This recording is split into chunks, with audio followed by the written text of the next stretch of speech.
അപ്പോൾ guys, Shobana ma'am Manju വാര്യരെ കുറിച്ച് പറയുന്ന കുറച്ച് വാക്കുകൾ നമുക്കൊന്ന് കേട്ടാലോ?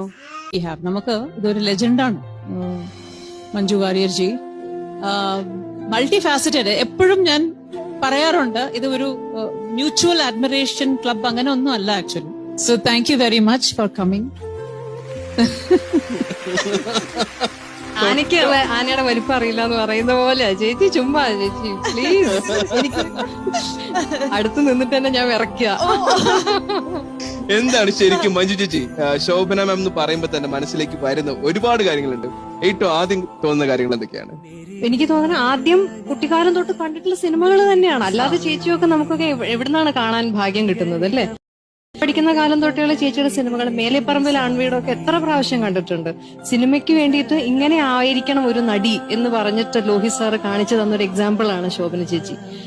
ഞാൻ ചേച്ചിയെ കുറിച്ചുള്ള വിശേഷങ്ങൾ അറിയാനൊക്കെ ആയിരുന്നു എനിക്ക് ഭയങ്കര താല്പര്യമായിരുന്നു, ഓരോ സെറ്റിൽ പോകുമ്പോഴും ഒക്കെ. അതിനുശേഷമാണ് ചേച്ചിയെ നേരിട്ട് മറ്റേ ബാംഗ്ലൂർ വെച്ചിട്ട് മിസ് വേൾഡ് പ്രോഗ്രാമിന്റെ സമയത്ത് ചേച്ചിയെ കണ്ട് കരഞ്ഞ് പിന്നീട് അങ്ങനെ പല അവസരങ്ങളും ഉണ്ടായി ചേച്ചിയോട് ഒപ്പം കുറച്ചെങ്കിലും വളരെ കുറച്ച് സമയം സ്പെൻഡ് ചെയ്യാൻ കിട്ടിയിട്ടുള്ളൂ. പക്ഷെ ഇന്നും ഞാൻ നിധി പോലെ കാത്തു സൂക്ഷിക്കുന്ന നിമിഷങ്ങളാണ് അതൊക്കെ. രണ്ടുപേരെന്ന് വെച്ച് കഴിഞ്ഞാൽ വെറും 2 പേരല്ല, അതൊരു 1.5 2 പേരാണ്.